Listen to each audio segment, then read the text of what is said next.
Hello guys, അപ്പോഴേ എനിക്ക് salary കിട്ടുമ്പോഴേ എൻ്റെ അമ്മ പറയും കേട്ടോ, ആവശ്യമില്ലാത്ത സാധനമൊന്നും മേടിച്ച് നീ പൈസ കളയരുത്. പക്ഷേ എനിക്ക് കാണുന്നതൊക്കെ അങ്ങ് വേണം. അങ്ങനെ ഞാൻ മീഷോയിൽ നിന്ന് മേടിച്ച കുറച്ച് സാധനങ്ങളായത്. ഇതൊരു ലോണ്ട്രി ബാസ്ക്കറ്റാണ്, അടിപൊളി ക്വാളിറ്റിയാണ് കേട്ടോ.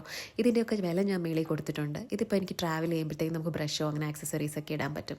ഇത് ഞാൻ കിച്ചൺ ഡെക്കോർ എന്ന് പറഞ്ഞ് കൊടുക്കുമ്പോൾ നമുക്ക് കിട്ടുന്ന സാധനങ്ങളാണ്. ഇതൊക്കെ അടിപൊളിയാണ്. ഇതിന് ആമസോണിലൊക്കെ കുറച്ചുകൂടെ വില കൂടുതലാണ് കേട്ടോ. ഞാനിത് മീഷോയിൽ നിന്ന് മേടിച്ചുകൊണ്ട് എനിക്ക് 126 ആയിട്ടുള്ളൂ. നമുക്ക് സ്റ്റിക്ക് ചെയ്ത് വെക്കാം. അടുത്തത് ദാണ്ട് ഇതുപോലത്തെ ഒരു ബോർഡ്. ഇതിൽ നമ്മുടെ ലൈഫിനെ കുറിച്ചൊക്കെ ഓരോ റൂൾസും, എനിക്കിഷ്ടം ഇങ്ങനത്തെ സാധനമൊക്കെ ഹാങ് ചെയ്തിടാൻ. ഇനി ഇതൊക്കെ ഹാങ് ചെയ്യാൻ നമുക്ക് ഹുക്സ് വേണ്ടേ? ആ ഹുക്സാണ് കേട്ടോ ഇത്. ആമസോണിൽ ഭയങ്കര വിലയാണ് ഇതിനൊക്കെ. പിന്നെ ഇതും ഒരു കിച്ചൺ ഡെക്കോർ തന്നെയാണ്. നമുക്ക് ഇതൊക്കെ ഇങ്ങനെ ഹാങ് ചെയ്തിടാം. ഇതിൻ്റെ ത്രെഡും ഉണ്ട് കേട്ടോ. അപ്പോൾ നമുക്ക് ഇഷ്ടമുള്ളിടത്ത് നമുക്ക് ഇതിനെ ഹാങ് ചെയ്തിടാം. ഇങ്ങനെ 3 പീസ് നല്ല ക്വാളിറ്റിയാണ്. എനിക്ക് അത്യാവശ്യം അതിൻ്റെ ക്വാളിറ്റിയും ഇഷ്ടപ്പെട്ടു. പിന്നെ ഞാൻ എൻ്റെ മോന് മേടിച്ച കേട്ടോ ഇത്.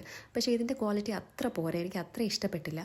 പിന്നെ ഞാൻ മേടിച്ചത് ഒരു വാൾ പേപ്പർ. എൻ്റെ ബാൽക്കണി ഒന്ന് എനിക്ക് റെഡിയാക്കി കൊള്ളുന്നുണ്ട്, അതിന് വേണ്ടി മേടിച്ചത്. ഓവറോൾ എക്സ്പീരിയൻസ് അടിപൊളിയായിരുന്നു.